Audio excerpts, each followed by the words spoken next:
Welcome to the Deep Dive. Today we are looking at a stack of historical texts, declassified documents, and some pretty intense geopolitical analyses surrounding a genuinely fascinating historical document. Yeah, we are digging into the 1987 Indo-Sri Lanka Agreement. Exactly. And our mission today is to figure out why signing a peace treaty is counterintuitively the start of the absolute hardest phase of conflict resolution. You know, usually when we talk about a political agreement, there's this expectation of finality. Right, like the problem's just solved. Yeah. A treaty gets signed, there's a big ceremony, people shake hands for the cameras, and we think, okay, it's over. It's almost like signing a mortgage to buy a house. We tend to assume that once the ink is dry, the house is just peacefully yours. We constantly mistake the signature for the finish line. I mean, when you step into the world of conflict resolution, that piece of paper is just the starting gun for an incredibly chaotic race. What makes perfect sense in a quiet, air-conditioned diplomatic room? It just shatters, right? Totally. It shatters the second it hits the friction of the real world. And to understand that friction, we really have to look at the incredibly volatile environment this specific agreement was built for. Looking through the preamble of the text and the historical context from 1987, Sri Lanka was gripped by a devastating civil war. It was a brutal ethnic conflict. Yeah, and this wasn't just a political squabble. It was a severe security crisis. The state's very unity, its territorial integrity, were under existential threat from militant uprisings. Right, rooted in decades of systemic marginalization. To understand the stakes here, we need to look at who was actually involved. You have the Sinhalese majority who, largely controlled the state apparatus. Right. Then you have the Sri Lankan Tamils, a minority group concentrated heavily in the northern and eastern provinces. They felt increasingly alienated, and their militant factions were now actively fighting for an independent state. And the text also mentions other groups too, right? Yes, it explicitly mentions the Moors, who are a predominantly Muslim ethnic group, and the Burghers, who are descendants of European colonists. So you have this really complex tapestry of demographics, and the violence between the state and the Tamil militants was just boiling over. But reading through these historical analyses, it's clear this wasn't just an internal issue staying neatly within Sri Lanka's borders. No, not at all. It was actively drawing in their massive neighbor to the north, which is India. Geopolitics rarely respects national borders. India, and specifically its southern state of Tamil Nadu, shares deep cultural and ethnic ties with the Sri Lankan Tamils. Right, so they were watching this very closely. More than just watching. As the violence escalated in Sri Lanka, hundreds of thousands of refugees began pouring across the Palk Strait into India. Wow. Yeah, it created a massive humanitarian crisis and intense domestic political pressure on the Indian Prime Minister, Rajiv Gandhi, to intervene. So this agreement wasn't just about internal peace for Sri Lanka. It was, entirely about regional stability. When you look at the text of the treaty they came up with, you realize they aren't just trying to stop bullets. They are building, a three-legged stool. That's a great way to put it. They designed what we can call a peace formula, and those three legs are a political solution, a security guarantee, and an implementation mechanism. And if any of those legs snap, the whole thing comes crashing down. If you only have a political solution without security, civilians keep dying. Yeah. If you have security without a political solution, you just have a military occupation. Exactly. And that framework is why we are dissecting this document today. The architects of this treaty, they had to start with the political leg of that stool. Before you can convince people to stop shooting at each other, you have to fundamentally define who the nation actually belongs to. Right. The core problem they were trying to solve was the intense friction between state integrity, the desire of the government to keep the country in one piece, and the intense violent alienation of the Tamil minority. So the political logic the agreement applies here to solve this, it's pretty radical for its time. It uses identity as a tool for conflict management rather than treating it as a threat to the state. Yes, it leans right into it. The implementation mechanism in the text legally acknowledges Sri Lanka as a, quote, multi-ethnic and a multilingual plural society. It actually lists out the Sinhalese, Tamils, Moors, and Burghers by name, and states each has a distinct cultural identity that needs to be carefully nurtured. That phrase, carefully nurtured, it's doing a lot of heavy lifting there. Historically, the Sri Lankan state had pursued policies that heavily favored the Sinhalese majority in, language, education, and government employment. I do have to push back on the psychology of this approach, though. Doesn't highlighting our differences, pointing out separate ethnic groups in a legally binding document risk further dividing a country? How do you mean? Well, it feels a bit like trying to glue a shattered vase back together by taking a permanent marker and drawing circles around all the cracks. That is a very common fear in statecraft, but ignoring the cracks is what caused the vase to shatter in the first place. The strategic lesson here is that forced uniformity fuels rebellion. Oh, If a state says we are all exactly the same, under one dominant culture, minorities who don't fit that mold feel erased. They rebel because they feel they have no stake in the national project.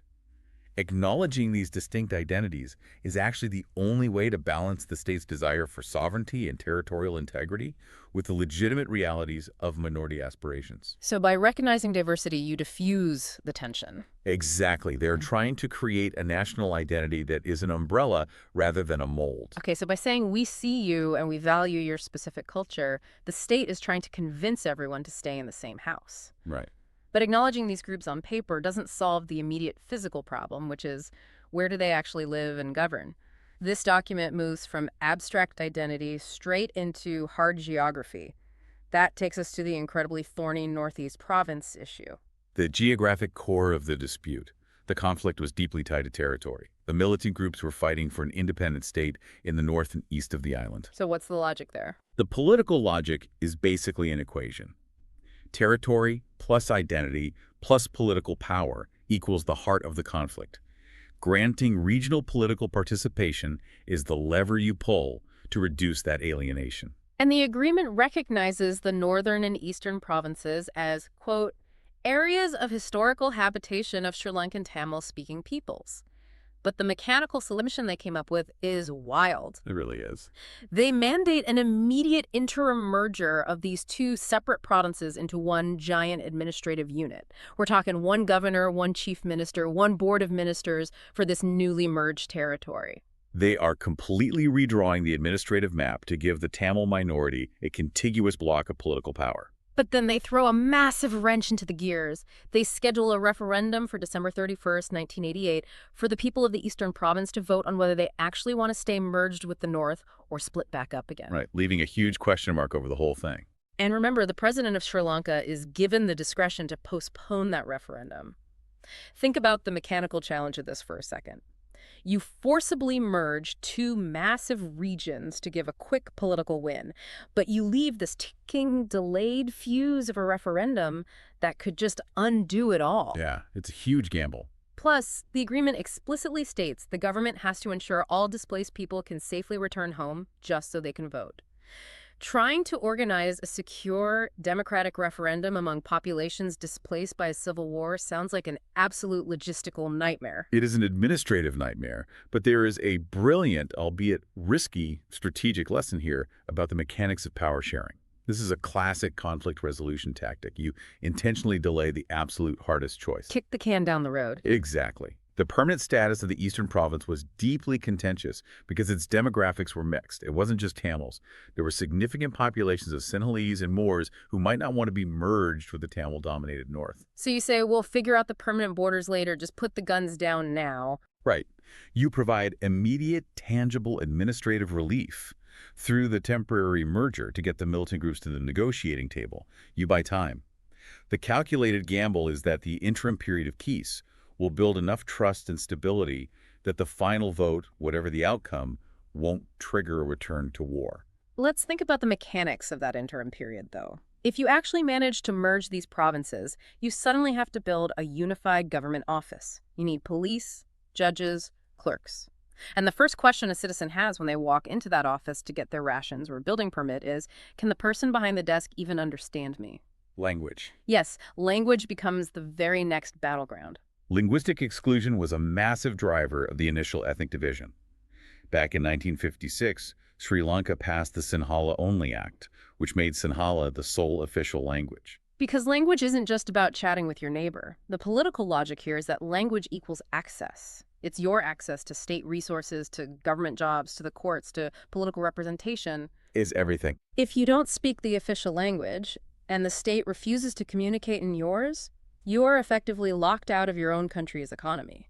Which is why the implementation mechanism for language in this 1987 agreement is so absolute. It mandates a constitutional change. Sinhala remains an official language, but Tamil and English are legally elevated to be official languages as well. Writing that into a constitution is the easy part, though.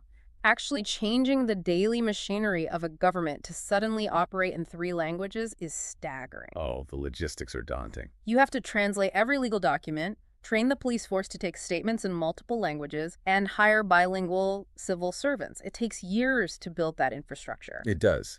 But the strategic lesson is that language rights are often the earliest casualties in a civil conflict. They are the first thing taken away by a majority to assert dominance. Therefore, they must be among the very first things restored in a peace process. That makes a lot of sense. You cannot have a functioning multi-ethnic state if the government only speaks to one ethnicity.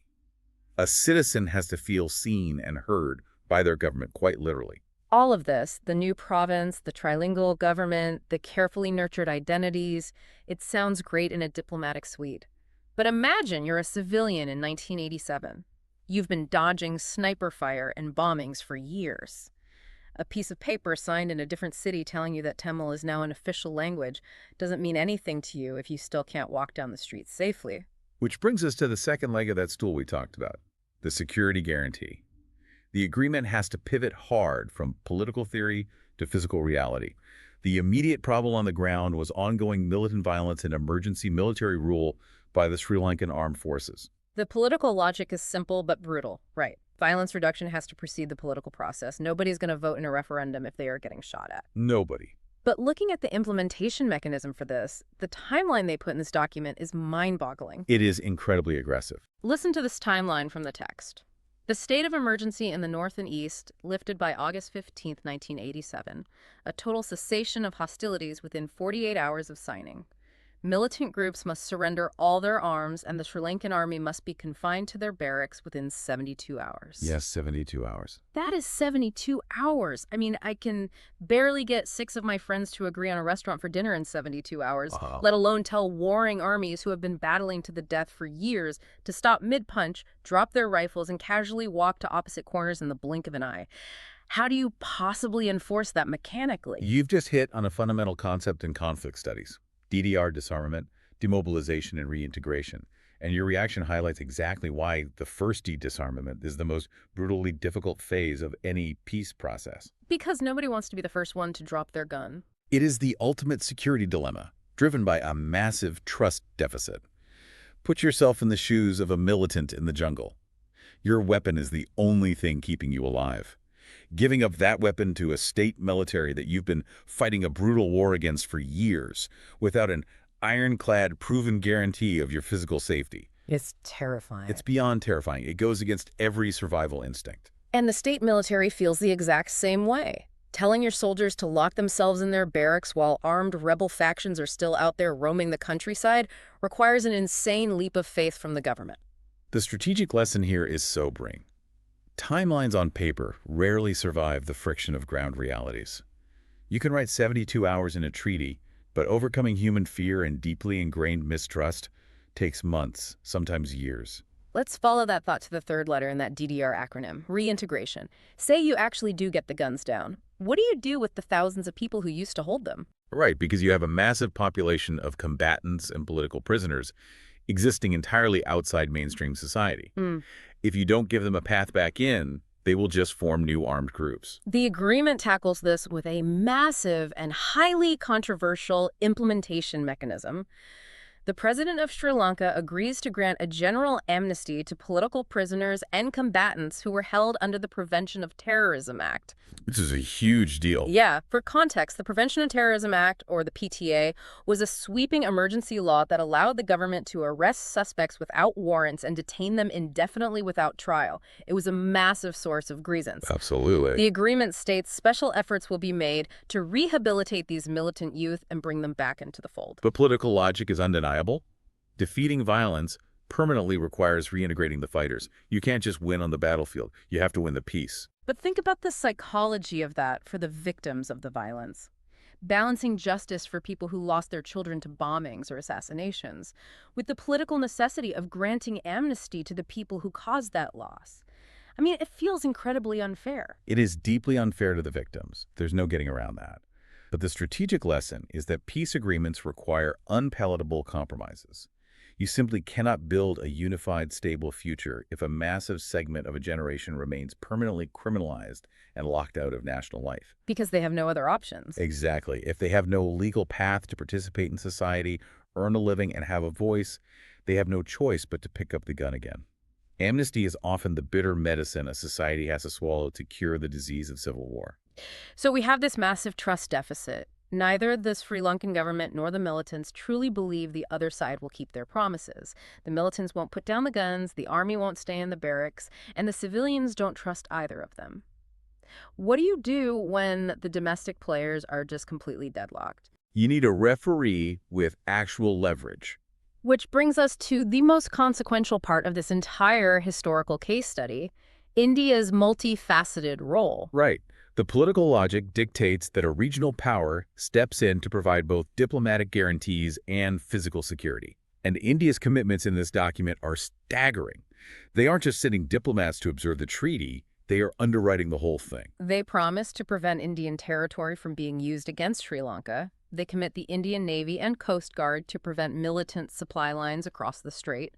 They organize a joint Indo-Sri Lankan observer group. But here is the absolute kicker. The agreement states that an Indian peacekeeping contingent, the IPKF, can be invited by the president of Sri Lanka to guarantee and enforce the cessation of hostilities. They are deploying foreign troops. Yes. I have to ask, isn't it incredibly dangerous for a sovereign nation to invite a neighboring military, especially a vastly larger, more powerful neighbor onto its soil, even as peacekeepers? It is highly unusual and incredibly risky for Sri Lanka.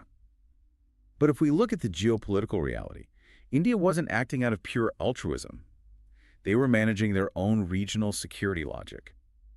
Remember that refugee crisis pouring into Tamil Nadu? Right, the spillover. It was destabilizing Indian domestic politics. Mm-hmm. Furthermore, prior to this agreement, India's intelligence agencies had actually provided sanctuary and training to some of the Tamil militant groups, using them as leverage against the Sri Lankan state. It's like living in an apartment building. If the unit downstairs is flooding, you can't just ignore it and say it's their problem, because sooner or later the water's going to destroy your floors too.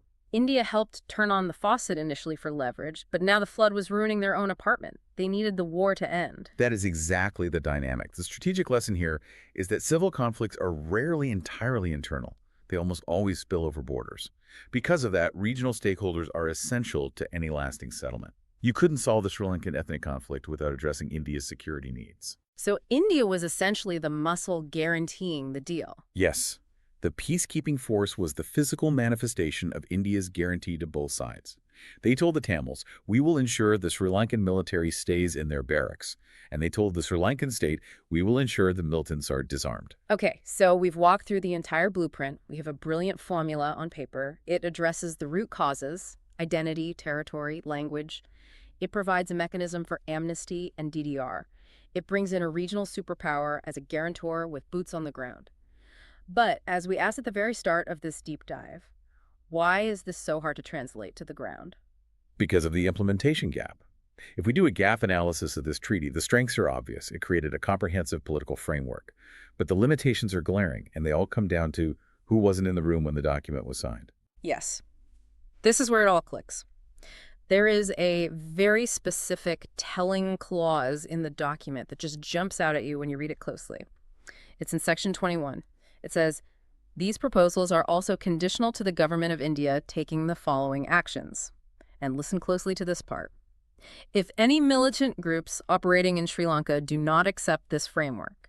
If any militant groups do not accept, that clause reveals everything. It proves that the architects of the treaty knew, even as they were shaking hands and signing it, that the armed groups actually fighting on the ground might not consent to it. What's fascinating here is the massive disconnect between high-level statecraft and ground reality. This was a bilateral agreement between two sovereign states, Sri Lanka and India. Right. But the people actually fighting the war, the primary militant group known as the LTTE, were not signatories. They weren't even at the table. They were not at the negotiating table. So you have a perfectly formatted agreement on paper, but you absolutely do not have an agreement in perception. You have multiple actors, vastly differing expectations, and armed groups who feel a treaty is being forcibly imposed upon them by a foreign power. That makes implementation not just a nightmare, but mechanically impossible. without resorting to the very violence the treaty was meant to stop. And reading the historical timeline, that is exactly what happened. The Indian peacekeeping force arrived with a mandate to enforce a ceasefire and collect weapons. But because the militants hadn't bought into the agreement, they refused to disarm. Right. The Indian troops, who arrived as peacekeepers, ended up engaged in heavy, brutal combat with the very militant groups they were supposed to be disarming. The mandate organically drifted from peacekeeping to full-scale peace enforcement. The paper timeline completely clashed with the ground friction. The peacekeepers became combatants. So, synthesizing everything we've looked at today, if we pull back from 1987 and look at the universal lessons of conflict resolution, what are the core takeaways for anyone trying to understand geopolitics today? I'd break it down into four key areas. Politically, you need a crystal clear end state. You can't just pause a war. You have to resolve the core root causes, like language and representation. Right. Diplomatically, all stakeholders must be aligned. And that means everyone with leverage, not just the politicians in suits. Militarily, if you introduce peacekeepers, you need absolutely clear mandates that can actually survive contact with reality, rather than arbitrary 72-hour deadlines. And socially. Socially, identity issues cannot be crushed by state power. They must be accommodated and nurtured, or they will inevitably tear the state apart. It really changes how you look at the news, doesn't it? Thank you for joining us on this intense historical deep dive. We hope you now have a totally different framework for looking at modern conflicts and a deeper appreciation for the incredible, often heartbreaking difficulty of resolving them. The paper treaty is never the end. It's just the beginning of the real work. And I want to leave you with a final thought to mull over. The next time you read a news headline about a peace treaty being signed to end a conflict, don't just look at the men in suits shaking hands for the cameras. Ask yourself, who is actually holding the guns in the jungle, or the mountains, or the city streets? And were they in the room when the pens hit the paper? Because until they agree, the war isn't over.